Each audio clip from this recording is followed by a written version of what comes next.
Hi everyone. In this video, we are going to look at what it means to express the free spirit. We all share general human qualities and traits such as ways of thinking, feelings, and behavior. These core human characteristics make up our human nature. The nature versus nurture debate attempts to find the factors that develop human nature. Psychologists study genetic and environmental factors that influence the growing human being. But there remains a higher stage of evolution. Rudolf Steiner studied human nature and made an important discovery. He came across the free spirit. Steiner found the free spirit to be the purest expression of human nature. This raises the question, am I a free spirit? Our life is made up of free and unfree actions. We cannot, however, form a final and adequate concept of human nature without coming upon the free spirit as its purest expression. After all, we are human in the fullest sense only insofar as we are free.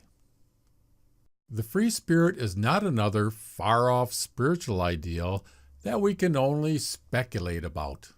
It is alive and active, expressing itself even in its earliest stage of development. It comes alive the moment we search for ideas to give our life purpose. Many will say that the free spirit is an ideal, no doubt, but it is an ideal that is a real element in us, working to the surface of our nature. It is no imagined or dreamed up ideal, but one that has life. The free spirit expresses itself clearly, even in the least developed form of its existence.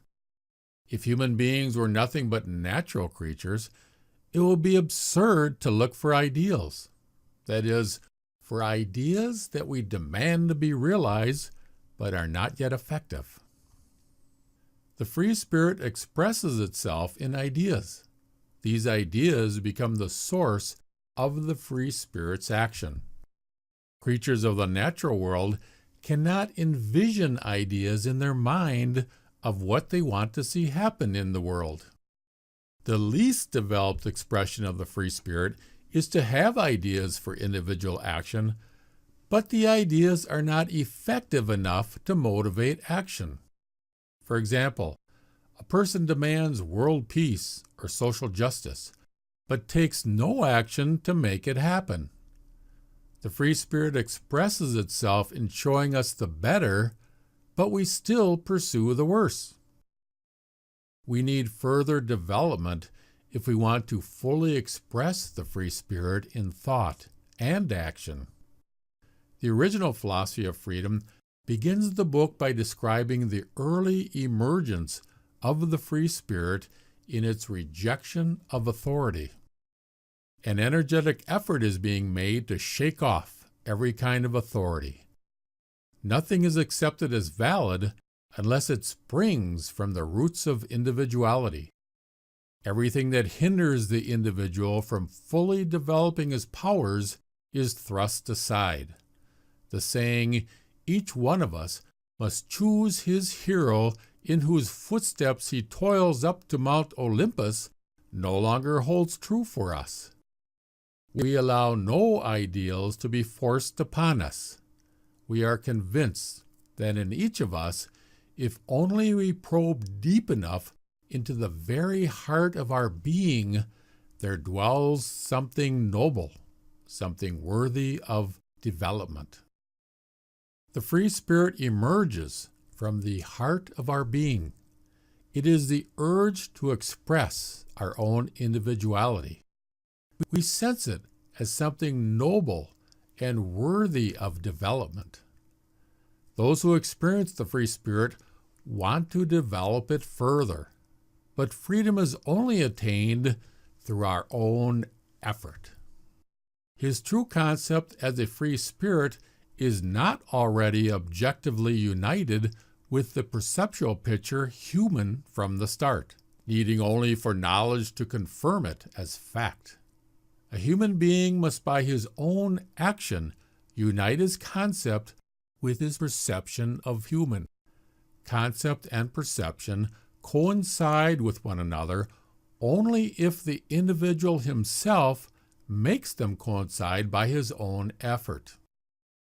He can do this only if he has found the concept of the free spirit, that is, the concept of his true self. We are not born free and merely need to recognize this fact.